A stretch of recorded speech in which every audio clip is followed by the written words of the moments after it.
The Third Reich was one of the most formidable military powers in history, boasting a diverse and innovative arsenal that came close to securing victory in the global conflict.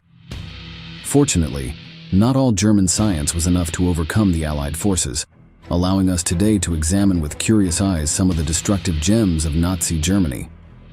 Among this endless inventory is a piece as iconic as it is brutal: the MG42. With a nickname as striking as the Hitler's chainsaw, it seems that there is not much more to explain about the reputation and offensive power that this machine gun provided.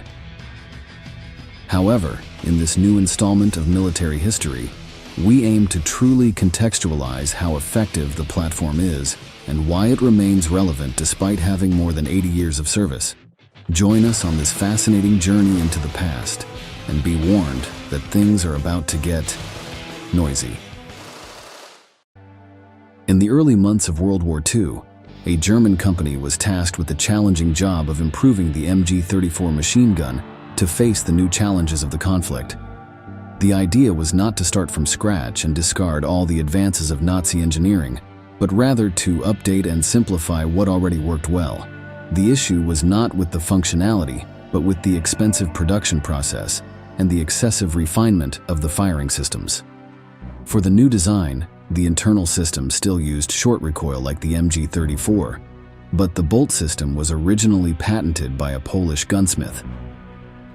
Instead of numerous individual pieces, the decision was made to use large stamped metal portions with few moving parts.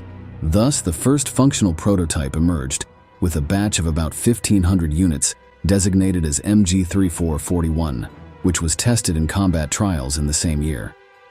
Once its impressive capabilities were confirmed, the weapon was officially accepted in 1942, receiving the historic name MG42.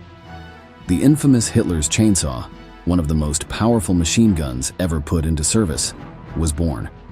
You can hear it roar below.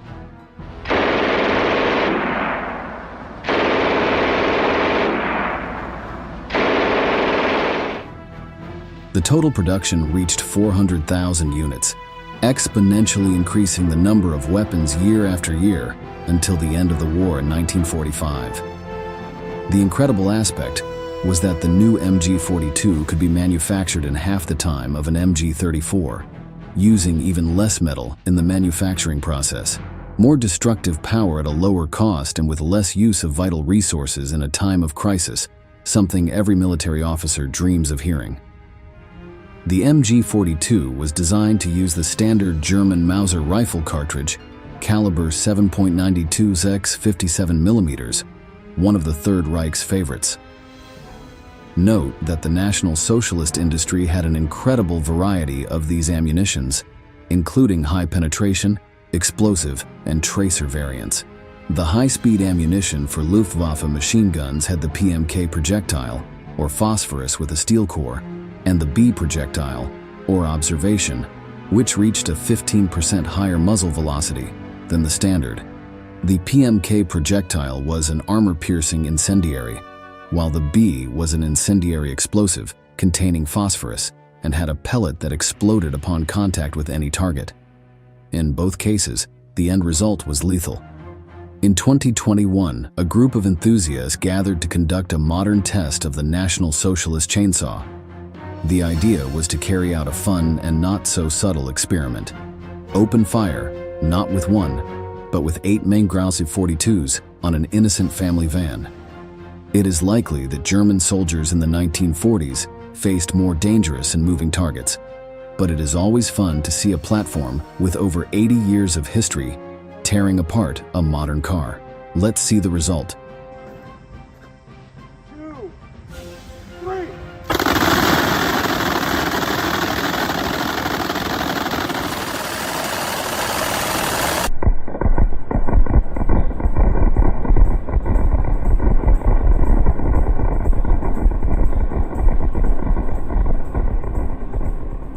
Firstly, we can state with absolute certainty that the vehicle will not be returning to the streets. In a matter of seconds, this German classic is capable of covering the target with a burst of cartridges with enviable precision. It is precisely because of this effect of close-range impacts at high speed that it is called a chainsaw that could literally cut people, objects, and vehicles in half. The high performance and versatility of the 7.92 Mauser projectiles led them to be adopted by various armed forces worldwide. With the 9x19 Parabellum ammunition, it shares the curious honor of having been manufactured and used by both sides during World War II. The reason for its use by the Allies and the Axis is quite simple. The Mauser cartridge had been mass-produced since 1905 and was used in machine guns such as the British Besa, the Greek CKM, and the Polish version of the Browning, as well as in virtually the entire National Socialist arsenal. As a curiosity, Soviet engineers returned to this projectile for the construction of the Zastava M76 sniper rifle. Considering historical rivalries, there is no better proof of the cartridge's capabilities than that. The nickname Hitler's Chainsaw is not just a threatening name, but a description of the power that the MG42 was capable of unleashing. This platform is notable for its extremely high cyclic rate for a single-barrel weapon, averaging 1,200 rounds per minute. When compared to US Gatling-type designs like the GAU-8 or the minigun, these figures may seem unimpressive, but believe us, in 1942, there was nothing like it. For example, the MG34 had a maximum rate of fire of 850 rounds, while US units like the M1T919 Browning barely reached 600 shots. The MG42 surpassed them all not only in volume of fire, but also in reliability and operational capability. According to experts, in the European theater, this machine gun was present in every corner, whether defending fortifications or mounted on armored vehicles. But destructive power alone does not make a great war tool, and the Germans knew it better than anyone. During the development of the MG42, the goal was also to produce a weapon capable of engaging in close-quarter combat, but with an effective range sufficient to cover the no-man's land that separated the trenches, the famous stretch between both armies. With an effective range of 1,200 meters and a maximum range of almost 4,000 meters, we can say that they more than met their goal. Additionally, the system was easy to reload, even in the heat of battle.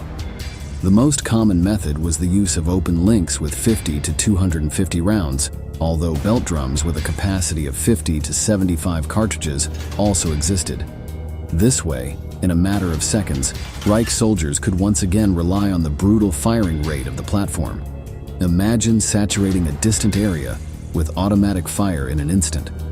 With a platform like the MG42, it is possible to clear trenches or provide suppressing fire to halt the enemy's advance. It can also cover friendly troops, preventing the other side from showing their heads. After all, no one wants to face over 1,000 7.92 caliber projectiles. It is scenarios like these that made the platform an absolute protagonist of the conflict, primarily in the European theater, as Germany's allies had little opportunity to secure its services. In an interview given years after the conflict, American soldier Orville Martin Jr. described it as follows: "It sounds like a zipper, it consumes a lot of ammunition, and that's a logistical problem, but it also consumes a lot of people. When there's a group of soldiers advancing, you can cut them in half with that machine gun." Thanks to its lethality, simplicity, and the brutal sound it generated, it earned the reputation of being one of the best automatic weapons on the planet. When discussing weaponry, we often emphasize its sound and how recognizable or threatening it is. Few platforms in history achieved the psychological impact that the MG42 had on its enemies. That chainsaw-like roar truly became a harbinger of death for Allied infantry. The situation became so problematic that the US Army was forced to produce a propaganda film where some myths about the machine gun were debunked while boosting the soldiers' morale. The material compared Allied weapons versus their German equivalents, and the lesson was that there wasn't much technical difference.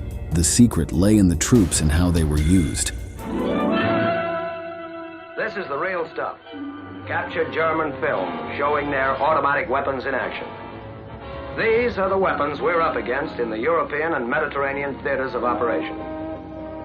But we've captured not only the film, but the actual weapons and ammunition. Due to its devastating firepower, the German army placed the operator of this machine gun at the center of the infantry unit, with support provided by other soldiers.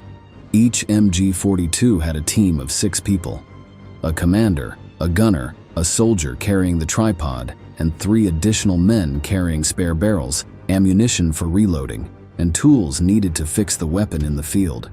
Due to the large amount of personnel required, the use of this weapon ended up shaping infantry strategy.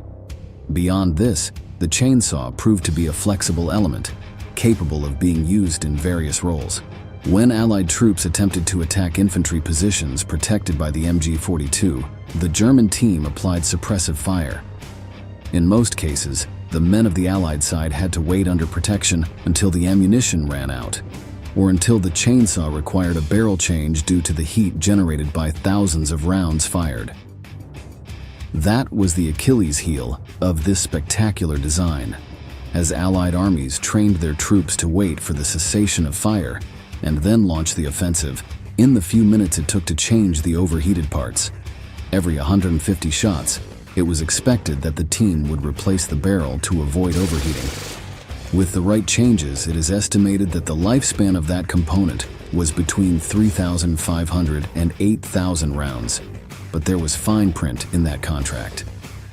If the situation was critical and the suppressive fire could not be paused, it is said that at 500 shots, the German barrels became completely unusable and had to be discarded as scrap.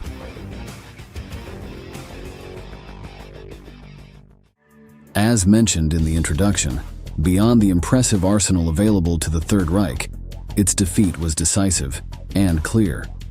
Once World War II ended, weapons like the MG42 became of great interest to the United States and the Soviet Union. The question was, how can we apply Nazi engineering to build the machine guns of the future? This is how many subsequent designs were heavily inspired by Hitler's chainsaw, imitating its operation or rate of fire. Moreover, at present, the Washington Army has several units of this model. Surely the Führer would be confused and furious if he saw these American weapon trials, including a descendant of his infamous chainsaw.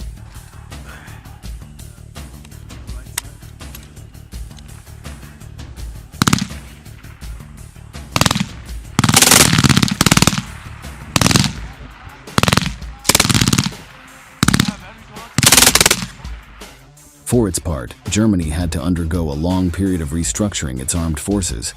Despite having decades of experience in creating weapons, it was only in the 1960s that the design of new platforms was undertaken, and practically all of them were successors to Nazi models.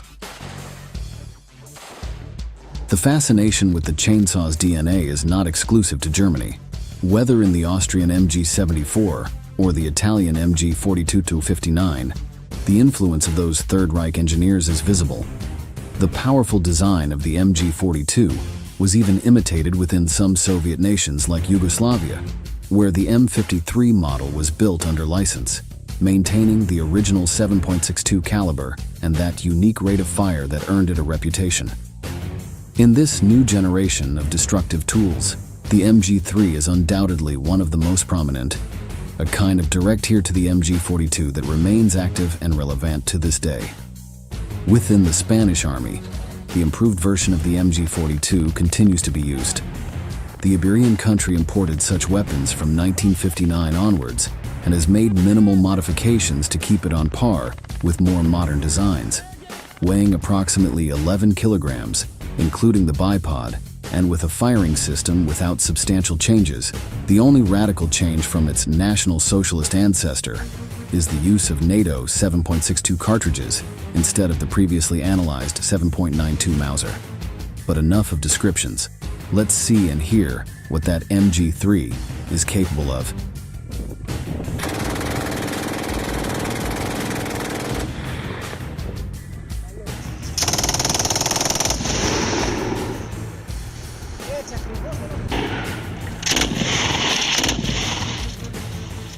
Even the sound is similar.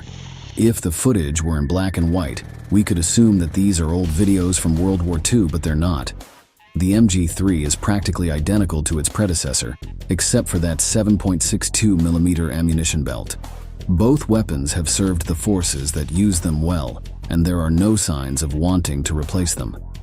If something works well, it's better not to touch it. From being the favorite weapon of an empire based on terror, to becoming a globally recognized machine gun, present in the arsenals of almost 30 nations, the history of the MG42 is an individual portrait that accounts for the imposing German military industry that, both before and after World War II, has given rise to some of the most powerful weapons ever created. So, we come to the end of this video. If you want to continue learning about stories like this, we invite you to subscribe and activate the notifications on our channel. For now, we bid farewell until the next installment of Military History. Thank you for joining us.